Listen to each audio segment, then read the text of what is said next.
Et salut à tous, j'ai testé l'iPhone 16 et je vais tout de suite spoiler la conclusion de cette vidéo. C'est le smartphone de l'année, il faut absolument l'acheter. Allez-y, mais achetez-le. Hop, tu fais quoi là? Tu es Titouan, tu aimes Android, tu n'aimes pas l'iPhone. Bon, vous l'avez compris, ce n'est pas une vidéo comme les autres. On s'est dit pourquoi proposer un énième test de l'iPhone qui va dire la même chose que d'habitude.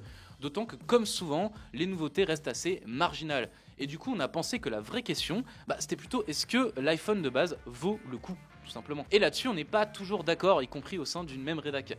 J'ai personnellement testé l'iPhone 16, ça c'est vrai, mais on s'est dit que plutôt que je vous donne mon avis de but en blanc, eh bien ce serait plus intéressant, plus riche, de confronter nos avis avec Dimitri.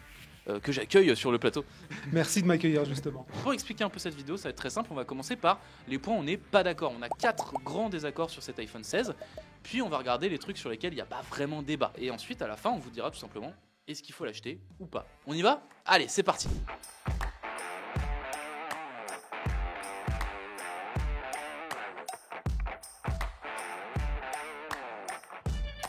Le premier désaccord. Bon, on va mettre tout de suite les pieds dans le plat. On va commencer par le gros truc, le nouveau bouton. Il y a un nouveau bouton sur l'iPhone 16 et Titouan, il l'aime bien. Oui, alors je sais qu'il fait couler beaucoup d'encre parce que en fait c'est un peu l'une des seules nouveautés vraiment visibles de l'iPhone 16 et on trouve qu'il est un peu cheapos souvent. Mais moi j'avoue j'ai passé pas mal de temps donc en testant l'iPhone dessus et j'ai vraiment kiffé. Je trouve ça très très ludique en fait. Alors bien sûr c'est pas la révolution de l'année, ça je veux bien l'admettre, mais il y a vraiment une intégration qui est très très maligne et je vois déjà même certains trucs vers lesquels peut aller Apple rajouter un certain nombre de fonctionnalités. On peut aussi imaginer l'utiliser avec des apps tierces, etc. Je trouve que c'est un vrai ajout. Alors j'irai pas jusqu'à dire que c'est la raison pour laquelle il faudrait acheter un iPhone 16 plutôt qu'un iPhone plus ancien, mais voilà, si on prend l'iPhone 16 en lui-même, c'est quand même un truc que je trouve plutôt sympa. Bon, de mon côté, je suis pas tout à fait d'accord. Je comprends qu'on apprécie ce bouton, mais il y a deux soucis à mon sens. Le premier, c'est son positionnement. Il est très bien, comme tu le fais à l'instant, pour prendre des photos au format paysage. En revanche, et là ça va dépendre des morphologies, toi ça va à peu près, mais moi quand je prends des photos avec le caméra contrôle sur le côté, mon doigt, mon pouce, j'ai l'impression de le plier davantage et de ne pas être à l'aise. J'ai l'impression que je vais faire tomber ce téléphone, qui coûte une petite somme quand même, et donc du coup, ça me met pas à l'aise. Et surtout, je me suis rendu compte au bout d'un moment qu'en réalité, j'utilisais souvent ma deuxième main, que je ne gagnais absolument pas de temps à l'utilisation et qu'au final, ça me servait pas à grand-chose. J'admets, c'est très bien intégré, comme souvent chez Apple, mais à côté de ça, j'y vois pas une grosse utilité. Et la deuxième chose, en fait, c'est que je ne comprends pas pourquoi on aurait besoin d'ajouter un deuxième bouton. Quand j'entends Titouan, je me rappelle de mes collègues il y a quelques années qui s'émerveillaient de l'arrivée de la Touch Bar sur le MacBook Pro. On a vu ce qui s'est passé. Elle n'existe plus, cette touch bar. Et en fait, je revois la même chose. On force une utilisation, alors qu'en réalité, parce que j'aime bien, moi, sur mon téléphone, quand je prends les photos, c'est justement de la facilité avec laquelle ça se fait au doigt. Si j'avais besoin d'autre chose, je prendrais un boîtier. Après, voilà, on peut aussi partir du principe que ça reste un iPhone, le smartphone qui était censé faire disparaître les boutons, et chaque année, ils en ajoutent un nouveau. Rien que ça me débecte. Je vais juste rajouter un petit point, on dirait un panel. Moi, j'entends ce que tu dis, mais moi, j'ai jamais trouvé ça particulièrement pratique d'appuyer sur un écran pour prendre des photos. Et par contre, à chaque fois que j'ai utilisé un smartphone, il y en a pas mal côté Android pour le coup. Enfin, pas mal, il y en a quelques-uns. Il y a le Xiaomi 14 Ultra par exemple, ou Sony qui fait ça beaucoup. À chaque fois que j'ai fait ça avec un smartphone Android, avoir un bouton pour prendre des photos, j'ai retrouvé une espèce de plaisir un peu enfantin. Tu sais, de l'appareil photo que tu emmènes en colo là, et que tu vas prendre tes photos en appuyant. Il y a un truc comme ça. Alors évidemment, c'est pas du tout objectif, mais je pense que Apple va jouer aussi un peu là-dessus, le côté retrouver un plaisir photographique physique. J'ai l'impression que ce bouton, au final, pour la plupart des gens, ça va être un déclencheur. Ça va être le déclencheur de l'appareil photo et qu'il va se détourner de l'usage. Je vois mal les gens utiliser le menu contextuel qui permet de changer les réglages. En revanche, il y a un usage, on n'en a pas parlé parce que ça va venir un peu plus tard dans la vidéo, c'est celui qui est lié à Apple Intelligence. Là, pour le coup, il y a un intérêt. Quand ce bouton servira à faire des recherches contextuelles via une image, là, d'accord, pas de problème. Mais est-ce que c'était nécessaire? Ça, c'est une autre question. On passe au deuxième point? Allez. C'est quoi déjà? Eh bien, on passe à l'écran parce que effectivement, Apple vit toujours en 2018, si ça va, car il y a toujours un écran 60 Hz sur l'iPhone 16. Et malgré cela, je vais quand même me mettre dans le camp de ceux qui défendent ce choix. Alors évidemment, je trouverais ça mieux s'il y avait un écran 100 Hz, mais on va dire plutôt que je trouve pas que ce soit un drame. Et pareil, pour l'avoir utilisé pendant l'intégralité de mon test, j'ai complètement oublié que c'était un écran 60 Hz. Et ça montre en fait le talent des gens qui travaillent sur iOS, notamment au niveau des animations, pour rendre tout cela très fluide et très agréable à utiliser. Ça me manque pas particulièrement. En fait, là où ça m'a vraiment sauté aux yeux, c'est quand j'ai pris l'iPhone 16 Pro que tu testes. Et là, j'ai vraiment vu la différence, mais en fait, au quotidien, je me rends pas compte. Du coup, peut-être que c'est un problème personnel. C'est peut-être parce que moi, je vois la différence que ça me gêne. Alors, ça, à la rigueur, je peux m'en passer. Ce qui m'ennuie davantage, c'est le fait de payer 900 € un téléphone qui ne l'a pas. Et là, pour le coup, j'ai du mal à avaler cette pilule-là. Ça existe, l'écran 120 Hz, ça existe sur des smartphones à moins de 200 €. On en a testé un récemment, le CMF. Et pour le coup, voir que sur un écran à 900 €, cette feature qui est devenue basique depuis des années, Apple refuse de la pousser. Moi, je ne comprends pas, tout simplement. Et après, oui, certes, c'est très bien animé. De mon côté, je le vois davantage, je vois la différence davantage quand je scrolle sur l'écran, quand j'essaye de défiler que sur les jeux. Je vois pas, effectivement, c'est plutôt bien géré sur les jeux. Mais voilà, c'est le principe de ne pas proposer une option, de penser davantage à sa marge sur ce coup-là qui m'ennuie. Alors, c'est pas pour défendre les actionnaires d'Apple, mais ça reste quand même un très bon écran au-delà de ça. Pas parce que c'est pas en 120 Hz que c'est un mauvais écran, il faut quand même le préciser. On l'a testé au 01 Lab, il est très bien calibré, très lumineux. Alors, à ceci près que, je vais peut-être te laisser le dire, il commence un petit peu à accuser le coup par rapport à la concurrence. Alors oui, effectivement, il y a une chose qui est un peu moins bonne alors que la concurrence, mais pas forcément que son prédécesseur. Il a la même luminosité, le même pic lumineux maximal qui est à 1600 nits.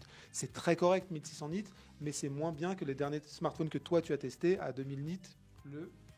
Le Pixel 9 par exemple, qui éclate les 2000. Mais du coup, même chose que pour le 60 Hz et le 120 Hz, est-ce qu'on a vraiment besoin d'un téléphone qui fait 2000 nits ? Alors oui, bon, il y a toujours ce truc de on a mis 1000 balles dans un téléphone, on veut le meilleur, et ça je l'entends totalement, mais en même temps, je trouve que c'est un choix qui est pas totalement déraisonnable non plus. Ouais, tu l'as dit, il est très bien calibré, ça fonctionne très bien, et la seule différence, effectivement, quand on le met à côté d'un écran beaucoup plus lumineux, là ça saute aux yeux, mais la réalité c'est que 1600 nits ça passe très très bien. Finalement, l'une des choses en fait qui gêne avec cette rhétorique de le 60 Hz c'est bien pour vous, c'est justement que l'argument d'Apple, c'est que les personnes à qui est destiné l'iPhone 16 en fait peuvent se contenter d'un écran à 60 Hz. Et là, typiquement, on est dans une position d'une marque qui fait une segmentation forcée.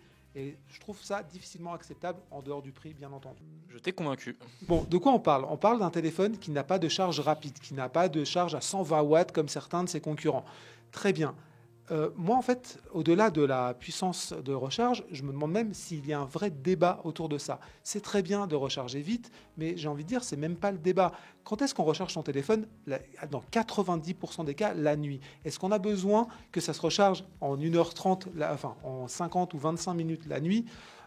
Vraiment, non. Oui. Tu dors la nuit.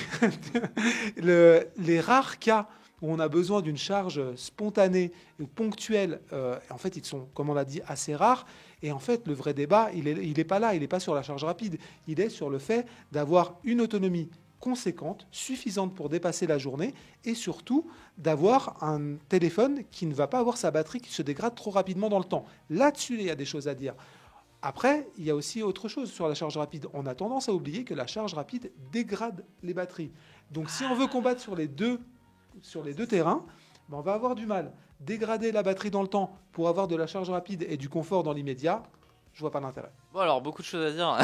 Déjà, pour commencer, la charge rapide ne dégrade pas forcément la batterie, c'est pas automatique. Il y a beaucoup de technologies qui ont été développées, notamment par des acteurs chinois. C'est beaucoup des marques chinoises qui font ça, où ils vont séparer les cellules de batterie en plusieurs parties pour pas trop les attaquer quand ils balancent beaucoup de watts. Ils promettent quand même 1600 SiC par exemple sur des batteries. Voilà, est-ce que promet aussi, on n'est pas très loin de ce que peut promettre un Apple. Sur l'autonomie, je te rejoindrai. C'est là où Apple fait quand même très fort. Ce téléphone, je crois c'est 20, je vais pas dire de bêtises. 28 heures, non ? Je crois que ce téléphone a tenu 27 ou 28 heures, on vérifiera. Sur notre test d'autonomie polyvalente, c'est tout simplement le meilleur score qu'on ait eu pour l'instant. Donc je précise que c'est le plus, c'est l'iPhone 16 Plus. Donc là-dessus, c'est un chameau, quoi. Il est imbattable. En revanche, je suis pas du tout d'accord, mais pas du tout d'accord sur la charge rapide. C'est un vrai usage et en fait, c'est marrant parce que tout à l'heure, tu défendais le fait que les consommateurs ont le droit d'avoir un écran 120 Hz, etc. C'est exactement la même chose. On met 1000 balles dans un téléphone, on devrait avoir le droit aux dernières technologies et la charge 65, 120 watts.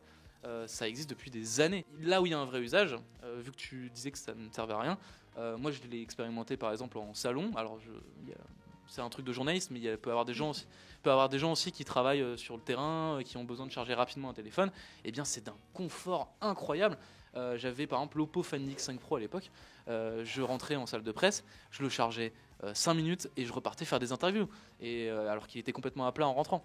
Donc ça c'était un vrai bonheur. Peut-être que le problème, c'est qu'il était complètement à plat en rentrant. Oui, mais ça, je l'ai fait aussi avec un Samsung, par exemple, qui lui aussi a le même problème d'avoir une charge très très lente.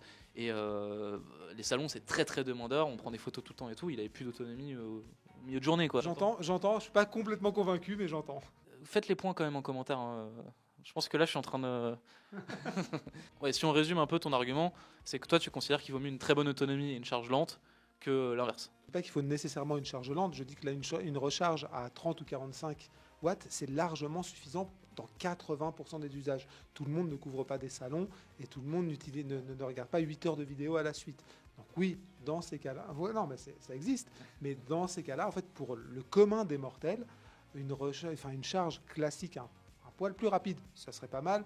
En réalité, c'est pas un vrai problème. Je préférerais davantage ne pas voir ma batterie se dégrader d'année en année, de perdre 15% chaque année, ou avoir justement une batterie qui dure plus que la journée ou 2 jours. Ça m'intéresse. Ouais. Non, mais c'est vrai que c'est intéressant de te voir parler de commun des mortels. Et on termine par un point un petit peu plus court, mais on va parler photo, parce que pour rappel, l'iPhone 16 et 16 Plus n'a toujours pas de téléobjectif. Et j'avoue que moi, voir un téléphone à 1000 balles qui n'a pas de téléobjectif, ça me rend malade. Je teste des smartphones Android toute l'année.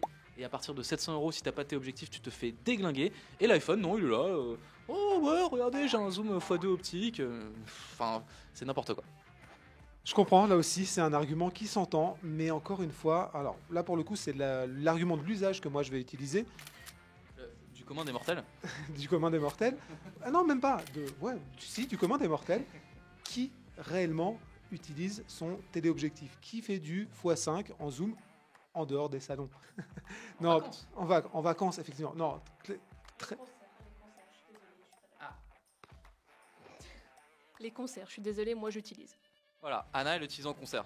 Ok, donc remerciez-moi, parce que l'absence de zoom 5 fois, de téléobjectif sur cet iPhone, en fait, ça fait simplement un peu moins de photos moches à regarder, un peu moins de photos moches à partager avec vos copains. Ouais, et c'est vrai qu'on voit mieux l'artiste en concert. Ok, tu m'as convaincu. Ouais, moi aussi, allez. En fait, tu les regardes tes photos de concert? Oui, je regarde tout le temps. Non, personne ne fait ça. Si, je te Tu jure. disais en vrai que j'étais là et après. Bon, vous avez vu les points de désaccord, on en a quelques-uns. Bon, ça amuse un petit peu, mais au final, il y a quand même un fond là-dedans. Ce qui vient ensuite, c'est des points en fait un peu plus consensuels, là où on a trouvé l'iPhone 16 assez remarquable, percutant. Utilisez les mots que vous voulez, mais en l'occurrence, on est plutôt d'accord sur ces sujets. Et le premier sujet sur lequel on est plutôt d'accord, c'est l'apport de la nouvelle puce, l'A18, sur l'iPhone 16. À la sortie de l'iPhone 16, on a entendu pas mal de monde critiquer cette puce A18 en disant que c'était globalement une puce A16 bionique remaquillée pour coller aux besoins actuels en matière d'intelligence artificielle. On a fait quelques benches, on a fait même quasi la totalité des benches pour le test de l'iPhone 16. Et ce qu'on peut vous dire déjà, c'est que c'est une puce qui envoie du pâté, qui est au niveau de, alors peut-être pas de la 18 Pro, évidemment, parce qu'il y a un gap et il est justifié, mais qui est une puce largement suffisante pour faire tout ce qu'on a besoin de faire sur un téléphone. Et c'est pas pour rien, c'est une puce qui est taillée pour Apple Intelligence. On en reparlera ça aussi. Ouais, il y a un vrai gain générationnel entre la 16 Bionic et la 18, et pour le coup, ça c'est un vrai argument en faveur de l'iPhone 16. Bon, un autre point sur lequel il n'y a vraiment pas grand chose à dire, on va vraiment enfoncer une porte ouverte, mais l'iPhone 16, au niveau de la qualité de fabrication, au niveau des finitions, c'est impeccable. J'avoue que moi, qui teste beaucoup de smartphones Android, c'est pas toujours le cas dans les grosses gammes de prix. Là, on le prend en main, c'est un petit bijou. Et c'est vrai que ça fait un petit quelque chose à chaque fois. Moi, j'ai pas l'habitude d'utiliser un iPhone au quotidien. Ça fait vraiment quelque chose et c'est très très soigné, c'est très très propre. Voilà, ça c'est quand même un point sur lequel il n'y a pas vraiment débat. Non, c'est le cas depuis des années. À la rigueur, la seule chose qu'on pourrait reprocher cette année à l'iPhone 16, c'est de ne pas avoir agrandi un tout petit peu son écran comme le fait l'iPhone 16 Pro. Les bords un peu plus fins, ça a son petit effet sur l'iPhone 16 Pro, on s'en reparlera dans la vidéo dédiée. Ça manque un tout petit peu sur l'iPhone 16, mais en réalité, c'est complètement accessoire. Et dernier point sur lequel c'est peut-être un petit peu plus compliqué, iOS, ça reste quand même un banger, et notamment les dernières mises à jour. Moi, j'avoue que je suis assez séduit, étant donné qu'on se rapproche, on va dire qu'iOS s'androidise un petit peu. On peut mettre des espèces de thèmes de couleurs complètement cracra si on a envie, et c'est ça qui est super, c'est que si on a envie de faire n'importe quoi, de changer le centre de contrôle et ça, on peut le faire, on peut vraiment, en fait, je blague un peu, mais on peut vraiment ajuster son iOS à ses envies, à ses besoins, et ça, je trouve ça vraiment, vraiment super. Ça me fait très plaisir de voir ça sur l'iPhone. Mais je crois que tu avais quand même un petit point de... Bah, moi aussi, hein, mais on est un peu chagriné par un truc. Effectivement, non, je suis complètement d'accord. La personnalisation sur iOS, c'est bienvenu. C'est quelque chose que des utilisateurs d'iPhone demandaient depuis un moment. Et là, pour le coup, c'est cool de pouvoir tout changer. On prend tout à fait. En revanche, effectivement, il y a un point sur lequel il y a un vrai gros problème avec la génération d'iPhone, enfin la nouvelle génération d'iPhone, c'est Apple Intelligence. Pour faire court, il n'y a pas d'Apple Intelligence, en tout cas pas en France, et on n'est pas sûr de l'avoir avant un bon petit moment. Ce qui se dit, c'est qu'aux États-Unis, la position officielle d'Apple, c'est qu'aux États-Unis, ça arrivera avant la fin de l'année. En France, en Europe et en France, c'est 2025 et 2026 pour certaines choses. voilà, c'est 2025 et débrouillez-vous avec ça. Et c'est un problème pour plusieurs raisons. La première, c'est que ce sont les iPhones qui sont censés incarner le produit qui va doper, qui va démocratiser Apple Intelligence. Et le lancer sans le proposer, alors déjà, c'est un sacré pari. Je ne vois pas beaucoup de boîtes qui seraient capables de faire ça. Apple a confiance, a une très grosse confiance en soi pour le faire. Et après, malgré tout, il y a aussi la question de nous, utilisateurs français, est-ce qu'on va l'avoir un jour, cet Apple Intelligence ? Puis c'est ce qui fait qu'on en vient à faire une vidéo un peu, pas forcément test, parce qu'en fait au niveau des nouveautés ça a été beaucoup pointé du doigt. À la sortie de l'iPhone 16, il y avait, notamment sur le Pro, il y avait très très peu de nouveautés, parce qu'en fait toutes les nouveautés elles arrivent avec des futures mises à jour. Donc, c'est très très bizarre cette situation, je crois que moi j'ai jamais connu ça, je crois que c'est du jamais vu pour Apple. Avoir un iPhone pas fini en fait. Et donc là on attend encore, on ronge un peu notre frein. Si ça se trouve dans 6 mois on vous dira c'est une révolution, Apple Intelligence c'est génial. Mais en fait on sait pas. Voilà, c'est le problème. Ou si ça se trouve, dans 6 mois, on vous dira il n'y a plus que 6 mois à attendre pour l'iPhone 17. Bon du coup Dim, est-ce qu'on conseille ou pas cet iPhone 16 ? Tu veux commencer ? Je commence ? Vas-y, je t'en prie. Bon du coup pour moi il y a un paradoxe. L'iPhone 16 c'est un peu un iPhone 15S, 14S, voire même 13S. Je veux dire par là qu'il n'y a pas de grandes améliorations depuis le 13 grosso modo à mes yeux. Mais du coup, quitte à renouveler votre iPhone, si vous avez possibilité par exemple d'échanger avec un ancien modèle ou des choses comme ça, je trouve que l'iPhone 16 reste un choix très pertinent et notamment un choix de long terme. Pourquoi je parle de long terme ? Parce qu'on a la puce A18, on en a parlé, on a l'USB-C, on a Apple Intelligence qui arrive, on le sait, ça c'est promis par Apple, et vous avez de quoi voir venir, parce que vous avez finalement le dernier iPhone en date. Et d'ailleurs, à choisir, prenez peut-être l'iPhone 16 Plus, parce que d'après les mesures du 01 Lab, on l'a dit, il a une bien meilleure autonomie que l'iPhone 16, et voilà, je trouve qu'il y a vraiment un gain de valeur sur le modèle Plus si vous aimez bien les grands smartphones évidemment. Bon, le corollaire de tout ça, c'est que si vous avez un budget un peu plus serré, je vous conseillerais vraiment pas forcément de passer sur cet iPhone 16, ni d'ailleurs le 15 ou le 14, mais bien de prendre un iPhone 13 tout simplement qui fera très bien l'affaire et sur lequel il ne vous manquera pas grand chose. La seule, et je dis bien la seule raison de prendre peut-être un iPhone 15, ce serait pour avoir l'USB-C et de le payer un peu moins cher. Voilà, c'est tout. C'est ça ma conclusion. Donc l'iPhone 16 c'est bien, mais je le conseillerais à quoi ? 10% des gens ? Je vais te rejoindre, on va finir sur un bel accord, parce qu'effectivement, dans la plupart des cas, moi j'aurais aussi tendance à dire, attendez, clairement, dans 90% des cas, attendre un an pour avoir un iPhone qui aura la même capacité à faire tourner Apple Intelligence, voire davantage, puisque les puces prospèrent et augmentent aussi, et moi dans ces cas-là, j'aurais tendance à attendre un tout petit peu plus, ou alors à me rabattre sur un iPhone effectivement beaucoup moins cher, pour justement attendre. En fait, notre conclusion, comme à chaque sortie d'iPhone, c'est attendez le prochain. Voilà. C'est ça qui est fou. Hein. Non, pas tout à fait. Il y a des fois où en fait le gap générationnel est tel. Là, c'est pas le cas. Là, on a trois nouveautés qui se battent en duel. On a toujours des problèmes. Je reviens sur l'écran 120 Hz, ça passe pas. Sur l'écran 60 Hz, ça passe pas. Et donc du coup, voilà, on n'a pas suffisamment, on va dire, de marqueurs pour inciter au changement. En tout cas, un changement immédiat ou un changement si vous avez un téléphone qui est récent. Si vous avez un téléphone daté, effectivement, ça peut s'entendre. Voilà, j'espère que ça vous aura plu, ce petit format un peu différent, un peu versus et en même temps, on s'entend bien, ça va, ça a été on va dire en bonne intelligence. Et en tout cas, n'hésitez pas à nous dire en commentaire ce que vous en avez pensé. Abonnez-vous évidemment, c'est le meilleur moyen de nous soutenir. Et moi je vous dis à très bientôt, prenez soin de vous, des poutous. Et je laisse le mot de la fin à Dim. Moi, je vous dis aussi à très bientôt, mais pour une autre vidéo, on va encore se parler d'iPhone 16, mais cette fois-ci la version Pro. Et là aussi, croyez-moi, il y a des choses à dire. À bientôt.